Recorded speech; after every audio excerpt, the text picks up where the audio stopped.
Hello and welcome to the Cardiac Cats YouTube channel. I'm your host, Jacob Shorba, and while we've done a lot of mock drafts throughout this season, we've had episodes that maybe weren't labeled a mock draft, but we had one in it. We're going to technically call this Mock Draft 1.0. Point is, it's the off season, and we want to do one of these and start talking about what should the Jacksonville Jaguars do. We'll start with this. This is not going to be predictive. This is not me saying, what do I think the Jaguars will do? I could probably take a better guess at that later on, although, to be fair, you look at last year's and some of those. I don't know if we did a predictive mock draft then or 2023, but it's kind of hard to figure out what this team's going to do. I don't know if I got, honestly, anything right from some of those episodes when we were predicting the offseason. But you learn more each year, and, fortunately and maybe, unfortunately for predictions, there's going to be some change here, right? A lot of talk right now. Is it going to be Liam Cohen? Is it going to be Ben Johnson? Is it going to be Aaron Glenn? Different candidates that are really setting themselves apart, I think, from the rest of the field. And Jacksonville should absolutely be able to get one of these guys. And if they do, I think it's going to be really exciting for them. So we're waiting for news on that. That might include a GM change, might not. I try not to get my hopes up, but I absolutely want to get my hopes up. So, this is where we are. Let me close that tab. So, getting into this, Jaguars are going to have 6 selections in the first 4 rounds. So, this team, really, I think they have the most draft capital right now of anyone as far as the amount of picks, given that they did fall down a few spots at the end of the season. They were in the running for the number 1 overall pick, but ultimately picking 5, not going to have the most draft capital as far as the value of the picks, but we're going to have a shot at a lot of good players early on in this class. And you have a class where, I think looking at it, we can kind of see this from my grades here. You have some really highly graded prospects at the top. You talk about guys like Travis Hunter, Abdul Carter, Will Johnson, Ashton Genty, which positional value factor in a little bit. And then you got guys like Mason Graham, Tedero McMillan. I have Cam Ward with a super high grade. But this starts to fall off pretty quickly, right? Number 10 on my list, middle of the first round grade. You get down to, 17, back end of the first round.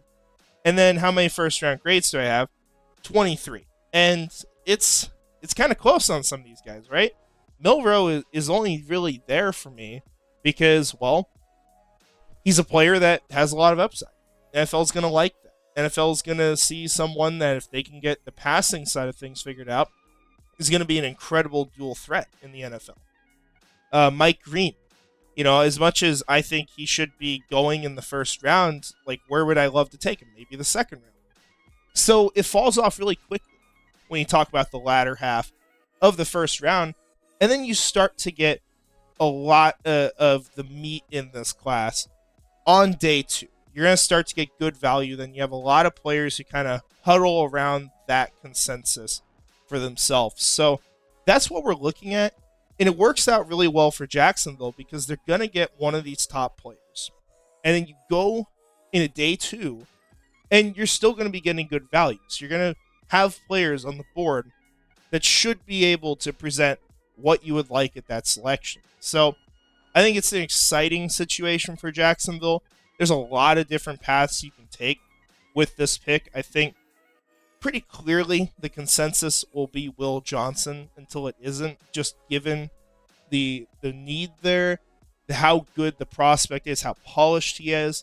And he's been, at the top of the list all season. For me, Will Johnson, he started this thing off at number 2 for me. He was actually maybe almost number 1 at one point. I think he was for me. I had him over Travis Hunter originally. And then the only people who have passed him, which it's the same grade for these prospects, but it's Travis Hunter and Abdul Carter. I think those are the only players that I would consider over him.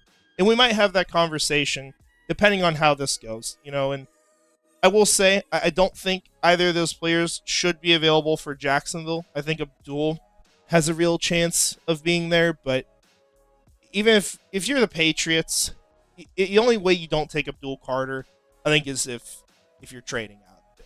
And that might be a really good thing for them regardless. But with all this said, don't want to spend like 20 minutes here, prefacing all this. Let's go ahead and let's jump in.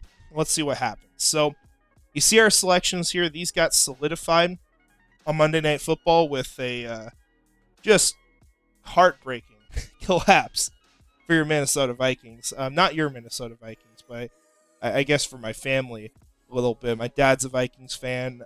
I've been maybe a closet Vikings fan throughout my life. They're one of my favorite teams, not on the level of Jacksonville, but the team I've watched pretty close. And I was rooting for good draft capital at some points, but I would have been good if they had a great season, and unfortunately they did, and then had the whole thing go off the rails at the end. But it is good for Jacksonville because you're getting better picks with that, and that might help you out. Like you look at last year, just even a few selections, like you talk about 88 compared to, say they went out next round 92, like, a player like Jalen McMillan went in that range. So every little bit matters. And we've seen McMillan be really good, and he was someone who would have been really cool for Jacksonville. But, Jarion Jones has done a really good job for this team. So let's go ahead. Let's start this. We're not going to be trading up here. Maybe we consider moving down. I don't want to do a ton of trades necessarily. Maybe I'll prove myself wrong. But we're definitely not going to move up the board in this situation. So let's go ahead. Let's see what goes off the board. All right. So that is not what's going to happen. Let's actually, on that topic, try this again. Because Travis Hunter is not going to be there, number 5. And I know some of you guys might want to see what that looks like. I just don't think that's really fair for what is going to happen. So we'll take an air shot at this. There we go. Okay, so right now, this is exactly how I would have things go.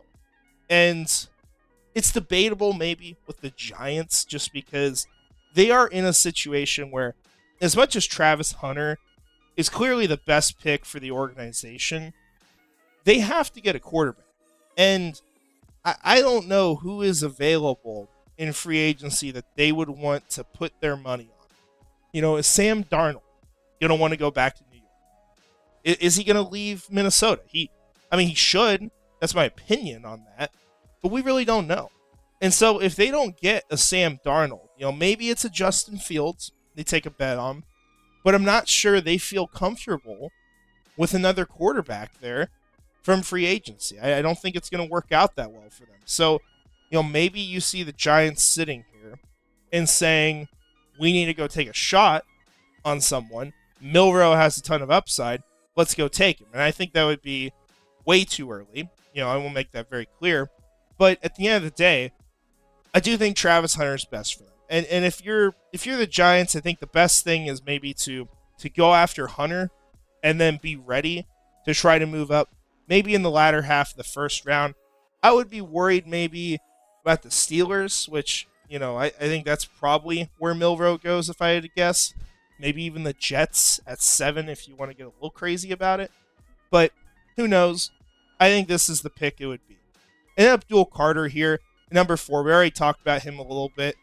If you follow me on Twitter, we've been talking a lot about Abdul Carter and having a conversation. Does he fit in Jacksonville? What does it look like if this team adds him? And we'll, I'll say this. Make this very clear. It is going to be very unlikely for me if Abdul Carter is there on the board to say I would not take him for this team. I think he will be a player that you can get on the field. I think you look at last year, you look at the snaps that have been vacated by this team, you look at how much these edge rushers have played on average throughout a season. Look at 2023, for example. So in 2023, this is your 3-4 defense that year, and they changed schemes, still the same amount of snaps roughly. But Hines Allen and Walker were on the field for almost the exact same number of snaps, but it was like mid to high 800s. And then you look at this last year, And we talked about this in our Carter video, but Eric Armstead, he spent almost every single one of these snaps playing as an edge rusher, which not where he should be, right? He's going to kick inside, and that is going to leave a really big void at that position. And there's different ways you can fill it, right?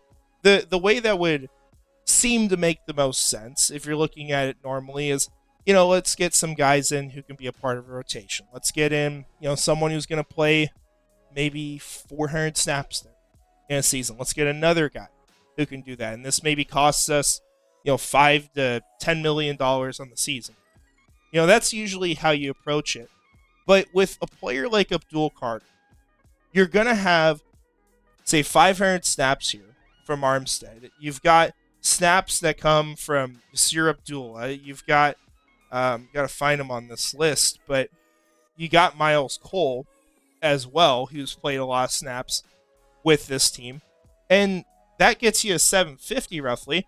And you think of a player like Micah Parsons, who Abdul Carter favors pretty well. He's pretty favorably compared to him. And Carter, if he does something like Parsons, maybe playing 100 snaps as a linebacker, right? Moving around a little bit. And as much as I, thought Ventrell Miller had some good moments this year, and Chad Muma is on this team, those players don't stop me from putting him on the field here and there. So I think you have a very clear path if you really dive into the numbers to get Abdul Carter on the field. But it doesn't mean that this has to be the pick, right? If you have a player ranked higher, I respect that. Those are just my thoughts. I think he's a phenomenal player. I think he's going to be special. And I think he's the kind of guy that you take a shot on there. Now, conversation changes here, right? Because he's not on the board. So, who is my highest ranked player? At this point, top 4 guys, I think. Pretty much different order. But, I have Will Johnson and Ashton Genty with elite grades. This is our S tier grade. And then Mason Graham kind of teeters along the edge here. But I do not have an S tier grade on him. Probably could be. But I do have him ranked lower than, say, a Will Johnson. And Tedero McMillan, he's a player I think could be incredible in the NFL. I like the Mike Evans thoughts. I'll probably change the comp here. This is from, I think, summer. And it's not really as applicable anymore. And really it wasn't as much then, to be honest. But out of this list, for me, I think, especially considering that you will have Eric Armstead, you're going to have, Mason Smith back in on the interior. You've got some depth players there already. You could still add a Mason Graham for sure. You could have somewhat of a similar conversation, maybe with what you said about Abdul Carter. But I think at the end of the day, Will Johnson, if you draft him, he's going to be on the field constant. Pretty much every snap of the game, biggest position in need, best player on my big board. So why would I not take him, right? I think it's a really simple pick. It's an easy pick for the Jaguars, probably one you're going to see a ton. There's nothing wrong with it. And I think he's someone as well. We'll go to my specific grades here. Your grades in man and zone, he's phenomenal in man coverage. And I do. Okay, yeah, Travis is not listed here because I have him as a wide receiver. He'll play both. But, you have an S tier grade here. You have A+ in zone. He's capable of anything. That's what you love about Will Johnson. Because if this team has a scheme change, it's not going to matter. Still going to be the best player available here if you have Hunter and Carter off the board. So Johnson's going to be the pick. I think this is a very fair way for things to shake out in the top 5 picks. So very much like that. And we will see.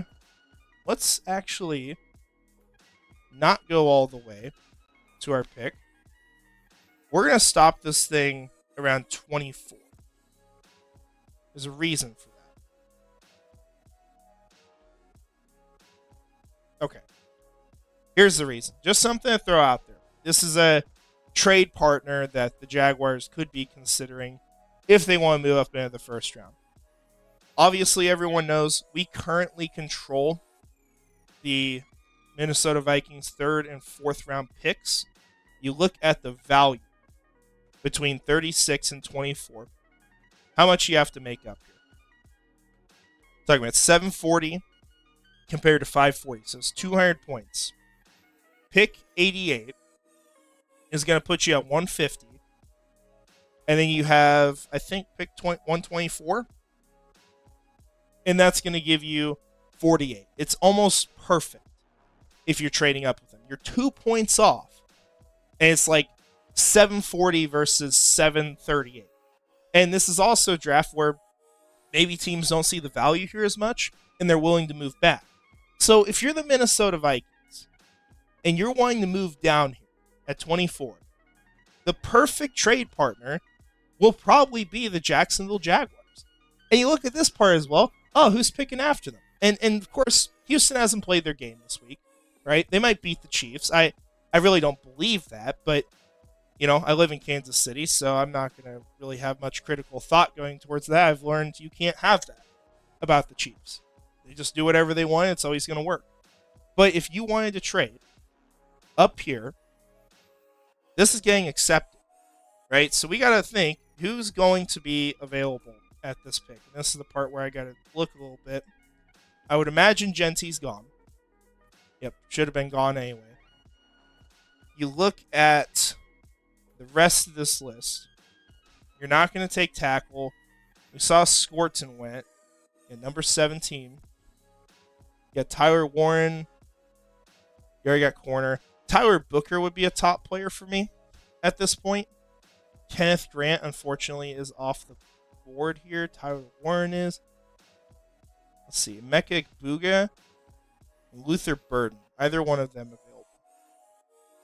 Mecca Buga's gone. We might not have a player to trade up for here. Yeah, that's very much the way it's looking. Mike Green is another one I would love. How about Colston Loveland? Colston Loveland is available. So we could think here for a second. And the problem here with Colston is obviously you have Evan Ingram under contract. One more year at least. He's played very well for this team. Last year he was hurt. And behind that you do have Brennan Strange, who clearly improved as a player last year. Is he someone who is a good starting tight end? That's very much debatable. But he is a very solid blocker. Very good blocker. I shouldn't even use the word solid. He's a very good tight end, too, for this team. If you're looking to save some money, Colston Loveland could be a fun pick. It's not one you're going to see for Jacksonville very much. But looking at Loveland's profile here, it's kind of that typical, very good receiving tight end, just built very well for that. But as a blocker, kind of mixed results there. And I do think that he's an okay blocker. I guess I have a D+ for him. I do feel like he played maybe a little bit better this year to where that'll improve. But he is a really good tight end prospect at the end of the day. I think realistically, the reason why we won't do this trade is because I don't think this is Matthew Golden. I think this is pretty clearly Colston Loveland at number 20. So, I haven't watched Matthew Golden yet. He's going to be maybe next on my list, but I would say there's probably no way the Broncos are passing that up. So, wanted to throw that out there at least, give the hypothetical conversation. Could the Jaguars look to move up, and who would be the trade partner? I think Minnesota very clearly is the best trade partner that you're going to get in this draft. Talking about the first round, at least the most logical. So, we will just go to our pick. Jahdae Barron was the other player that I liked that I guess was also available. It looks like, Colston Loveland goes to 32. So, let's look at this board. Mike Green is a first-round prospect we still have available. James Pierce Jr. should be gone. Yep, 31 to the Chiefs. That is scary. So, Mike Green, I think, is our last first-round grade on the board. Not going to look too much at a Siobhan Revel. Obviously, we addressed corner. If a Starks was available, that'd be great, but he's not going to be. At this point, for me, I think you're looking pretty clearly at a player like Mike Green, who could be a phenomenal pass rusher and someone that as well, if you don't feel like he can play every snap just because of play strength right now, or you think that's a problem, because he is a little undersized, I think he's a perfect fit for what you want right now in your third guy to really fill in that void that you have. The other options here, Jihad Campbell, I think he's a really good linebacker. Just don't think linebacker is a big need. I think it's more so, if you have a player who maybe pass rushes and then can play a little bit of linebacker, that could be in the cards. Quinshawn Judkins, Jonas Savanea. There's some other names like that. Ultimately, for me, though, I think this kind of has to be Mike Green at the end of the day. Looking at his stats here, this is incredible stuff, right? The only knock there is against Mike Green is the size. Because you're talking about a player who currently right now, we'll open this up. I have some stuff here. He is 6'3", just over that, which that's not as important as long as you have decent arm length. He's 236 apparently. 236 is very small. Yet he does defend the run very well, so that's worth noting. And he had some really big games against teams that, honestly, he had no business having a good game against, like Ohio State, for example. Had some highlight plays in that game. But the arm length is the question, right? It's 32 and a quarter. That is below league thresholds. This is not a pick I think Trent Baalke would love. I don't give a crap what Trent Baalke thinks here. Mike Green's going to be the pick. I think this is a guy who could just be a hell of a pass rusher for your team and really add to a position that needs a little more juice. And at the bare minimum, you have to add at least something to that room, because if you ever have an injury, you're cooked. I mean, you have nothing behind there. You had to play a defensive tackle at defensive end all year. So Mike Green's the pick. Not a whole lot of thought having to go into that one. So we won't trade at this point. Just going to see who's available. Of course, Tyler Booker goes there. He has no business being there, to be fair. We've got some fun options here. Man, we got some fun options. Oh my gosh. Okay, so we have some really incredible names available. Some of them I don't think will fall this far, perhaps. Example, Quinshawn Judkins. I think he goes in the second round. Travion Henderson, he legit could be available. That is a player we could look at. I think Henderson's in the conversation. Marcus Mbow is another one. He, I think, could be a very good center prospect. And shout out to Jordan DeLugo for mentioning me on his channel the other day about that. It was a good conversation we had about him. Originally I was a lot lower on Marcus Mbow. Went back and watched, and it just hit my brain like, should have considered this guy at center. And he almost, like, in some ways they plays, like the level of aggression that he has and how much effort goes in the run blocking. I think he's definitely way more inconsistent than this player. He doesn't have as much size as well, but he gave me some Jackson Powers Johnson. So I like Mbow a lot. I think he'd be a phenomenal center prospect to develop for the Jaguars. You can look at his stats here. Be a very good fit in your zone run blocking game. He's so good at moving and getting in the spot and sealing off lanes. He's phenomenal in the run game. That's something you could really use on the interior. I think hopefully one of these guys falls, because we also pick 88. But Henderson, I think if you're moving on from ETN, he makes a lot of sense here too. He is a player who he has not played full-time this year, right? He has not been someone who's getting 250 snaps. 133 snaps this year, but look at the yardage. Look how many yards he gets every single play. He has broken things open for Ohio State in the college football playoffs. And he's a guy who can be a receiver as well. If you want to build this backfield around Tank Bigsby and add another player, not saying Tank Bigsby's got to take 90% of the snaps, but if he's your one guy and you're moving on from ETN, Travion Henderson is the perfect complement in this class, because you get the speed that you don't have in Bigsby, you get the receiving ability you don't have in Bigsby, and on top of that, you get the blocking ability that you don't have in Bigsby. Travion Henderson is a monster as a blocker, and that's something this team could use. But I got to mention two other names here. It's not Jalen Milroe. Don't worry. Kevin Winston Jr. and De'Aaron Walker. So Winston, I originally had him as my safety one. And I almost kept him as my safety one. Problem is injury. Right? He is coming out at a time that I don't think is advantageous for him because, well, he got hurt. You didn't really get to prove that you're going to have another great season, even if I think you were. Right? You look at his grade in 2023, 89.2. This year, Billy played one game, got hurt the second, and, like other players, the grade's just not reflective of who he is as a player. So, I think Kevin Winston Jr. is a phenomenal value in this class. I think that he's someone who could be really good. He could give you a bargain, and hell of a lot more than a bargain, actually, to be fair. But just someone that I believe could be a great safety, and I would absolutely take at this pick. Problem is, there's a lot of players I would absolutely take at this pick. De'Aaron Walker, legit in the conversation.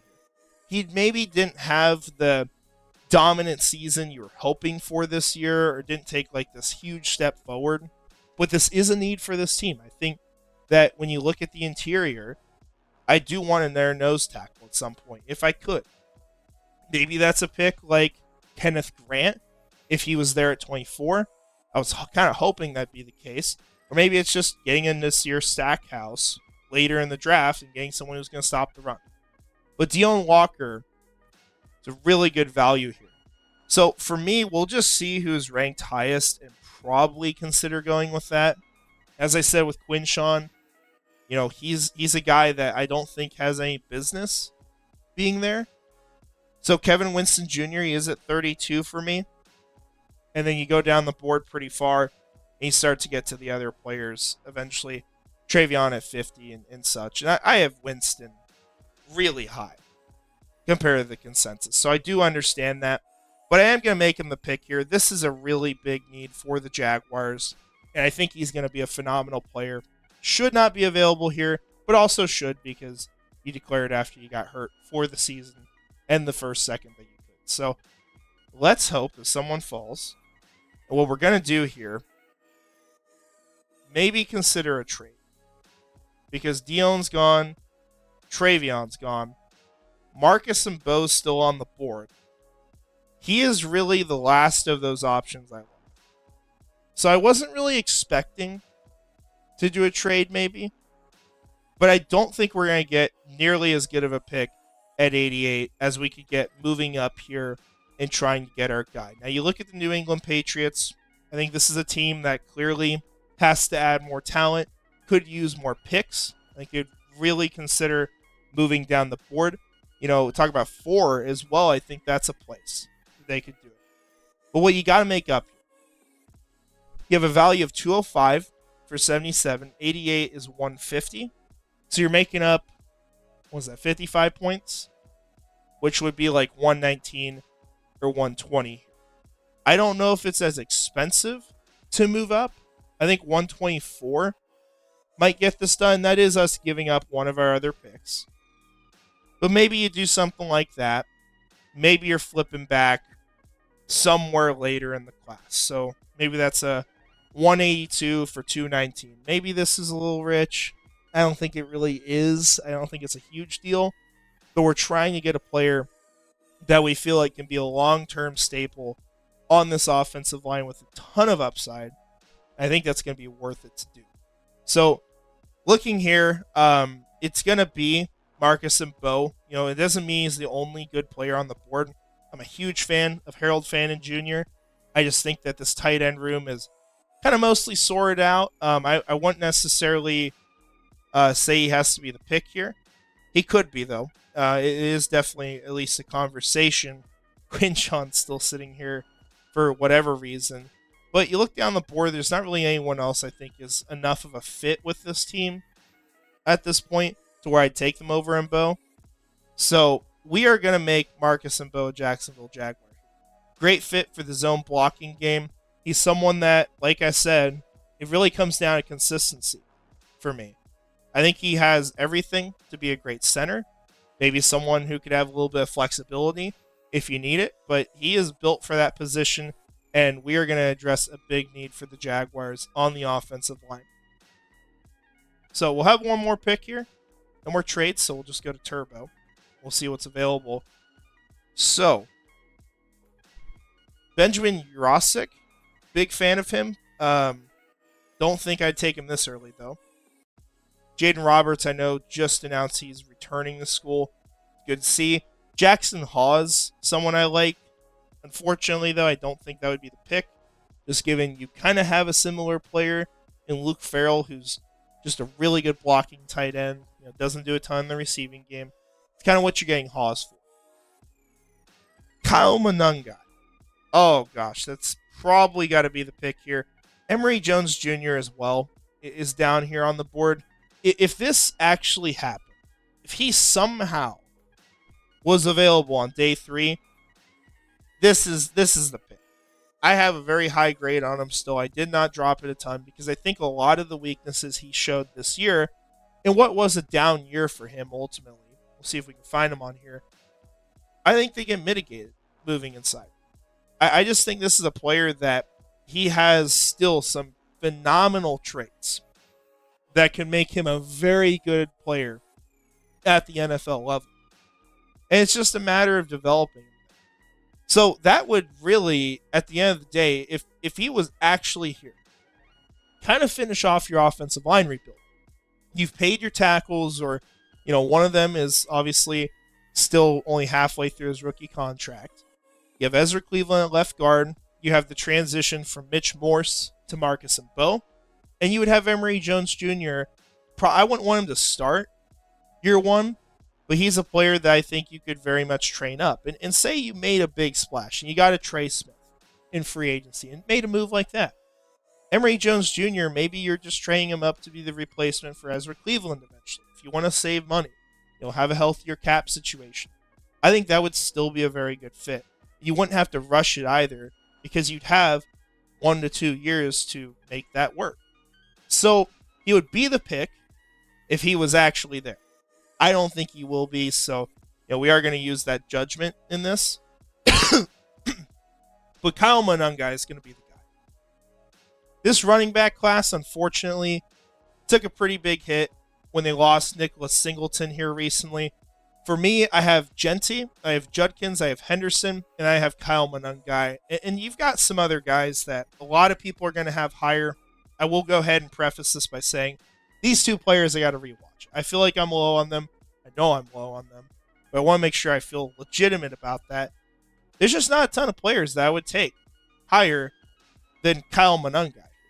I think that he's someone who is going to vastly outperform where he goes in the draft. I think the way he plays, it's physical. He wants to run through your face.